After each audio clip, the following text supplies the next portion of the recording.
Hello, this is Paloma. I come back with the story the sky is telling for the next few days. Beautiful family, thank you for sharing space with me.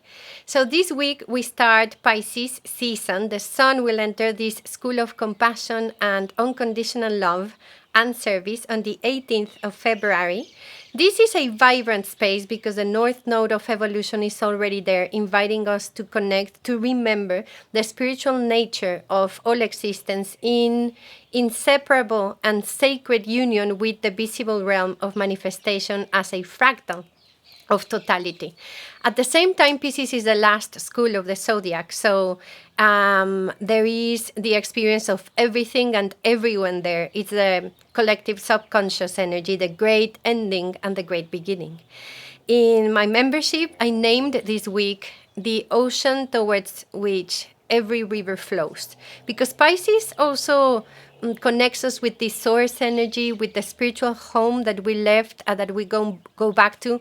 Illusory. This is a perception, really, because we are always connected. And I actually think this is precisely one of the great callings of this North Node in Pisces, is to dissolve the illusion of separateness, to know, to feel that we contain the totality of the universe within every single cell of our bodies, and that when we connect with this space that we call our heart, we can actually tap into this uninterrupted connection. And I think it is the time to restore the perception of reality to this truth, that we are everything, that we are everyone, and that we express this totality in the singularity of our individuation. And this, to me, is this transit from Pisces to Aries, which is so stimulated in 2025. So in Pisces, we already have Mercury, Saturn, and the ruler of this school of the dream world, Neptune. So it is like the mind, the structure, sovereignty, and boundaries are, what's the word in English? Like pouring these intuitive messages from the higher realms into the middle realm through our dreams, our hunches, our intuition, our synchronicities, the serendipity of life, art, the singing of the birds, the singing of the whales, the poetry in a sunset, in the dawn, the silence that we can share. I mean, this is a season that allows us to truly offer and let go of everything that will not cross with us, so we can dissolve it, the old dream, the old fears, resentments, the old identities as well. All of this can be offered into the space of Pisces, so we can, it's the gestation process of a new dream as well. Also coming into this space implies then an integration, because it is the last space before we start a new astrological cycle at 0 degrees Aries in the equinox. So it implies this integration process, like processing a lot of residual energy, or what we've been postergating, can I say that? Or procrastinating. So it implies the culmination, no? The closing of agreements, of stories.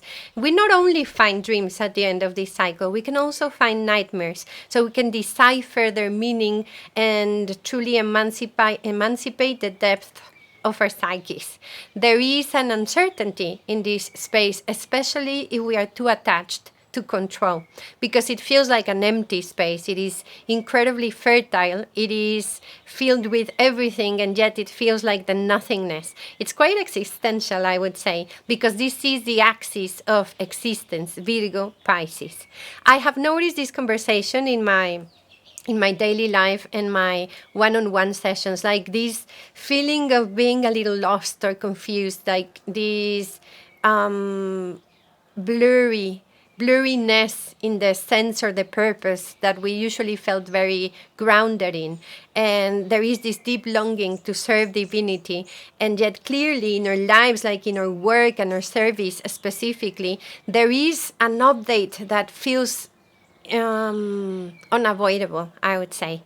I think this is showing us where we have digues That would be like I'll find the right word, but it's like when you put something that stops the stream and the flow of the river to carry on. And we are noticing where this has happened because every river is now singing its liberation. So we can go back to the mother sea, to the primordial mother, the Tiamat or the source. And it's curious because I could tell you this story as we are going back home. In truth, it's about becoming aware that we never left. No, that home is here, is now, is you, is Mother Earth. It's also the stars. It's the people you love, that we truly are totality. Also mention, because we have such an exaltation in this Pisces school, we need to acknowledge the shadow side of this energy, which is very no, it lacks limits precisely. It's quite overwhelming and it throws us into the victim consciousness, the absence, the dissociation, the running away from life and from reality. It is addictions, delusions, excess of fantasy, and sacrifice as a martyrdom. And it's the fear of letting go of control.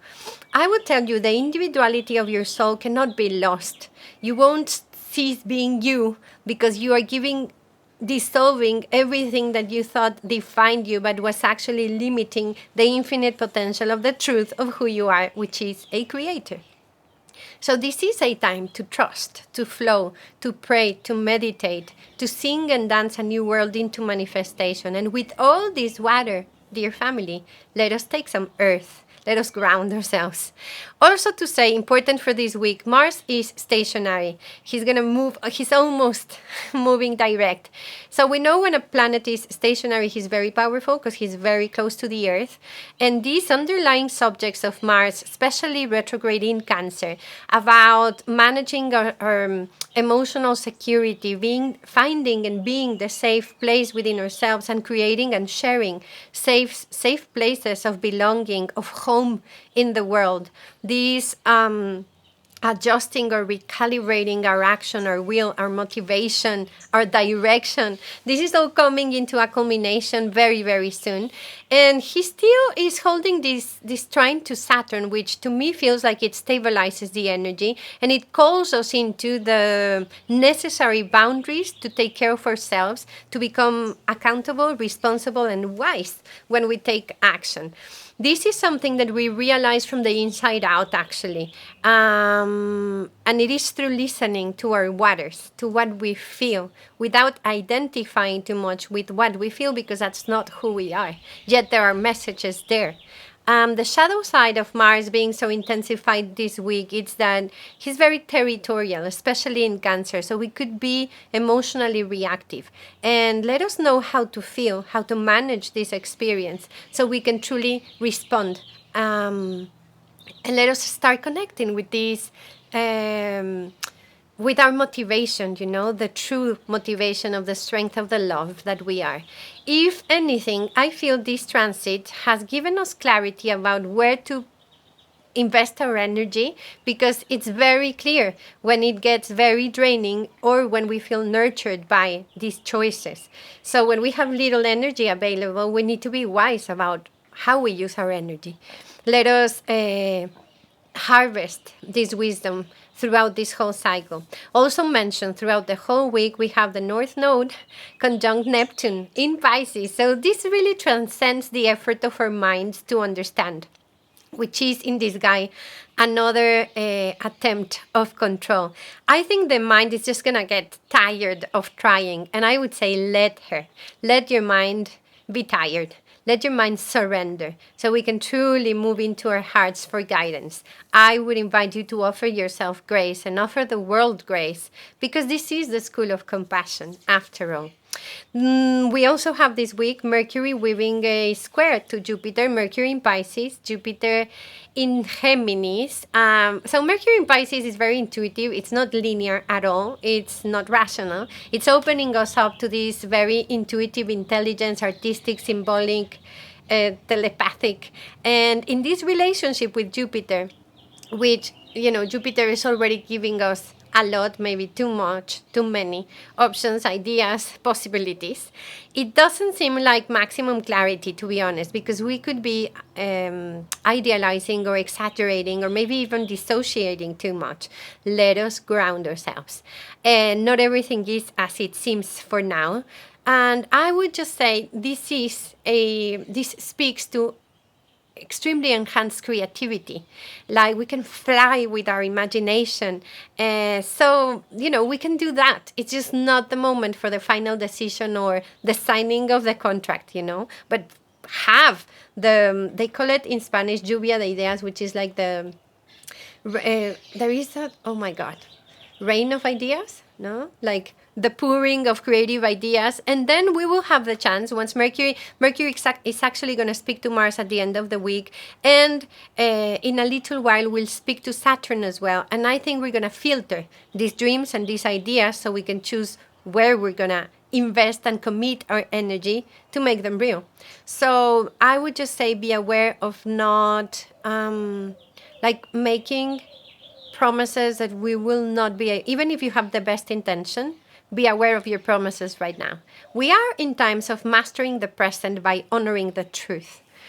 Okay, it is an emotional weather, so we don't go through it by thinking it, it's by feeling it. And Mercury here actually activating Mars, I would also say it's by having conversations about how we feel, what we feel, so we can choose our path. Mars stations direct on the 23rd of February on the 17th degree of Mars. Here's a clue. He was there on the 4th of October, 2024.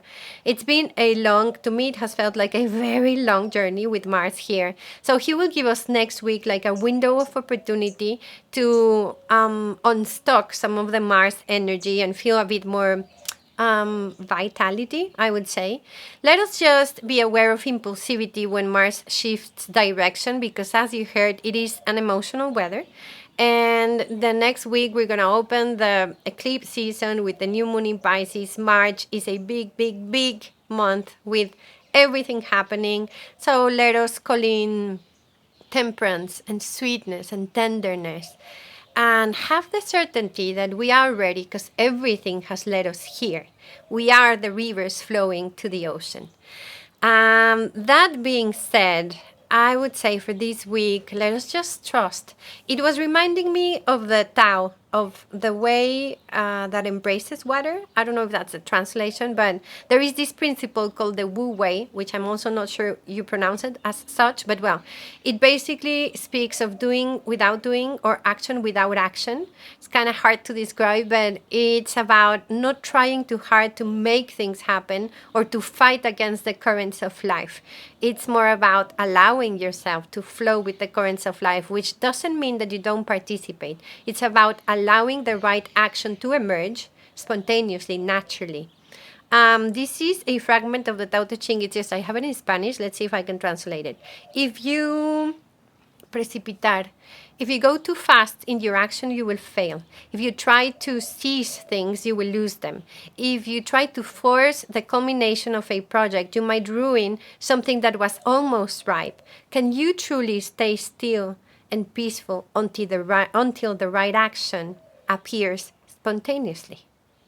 So that came into my mind with the energy that I read for this week. So that's what I have for these days. Thank you so much for listening. If you like this content, please subscribe, share, comment. Thank you again. Blessings.